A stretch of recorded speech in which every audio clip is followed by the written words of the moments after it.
जी हाजी साहब कहाँ जा रहे हैं आप? अपने गुनाह बख्शवान। अच्छा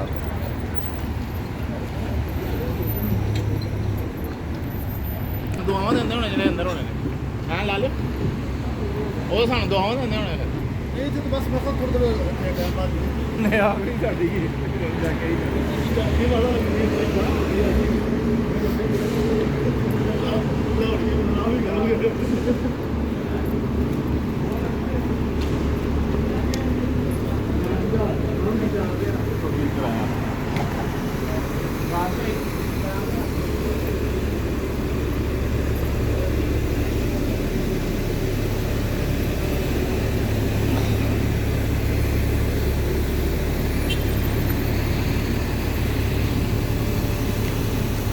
मैं पीछे कुली के मुंह वाला जा रहा है।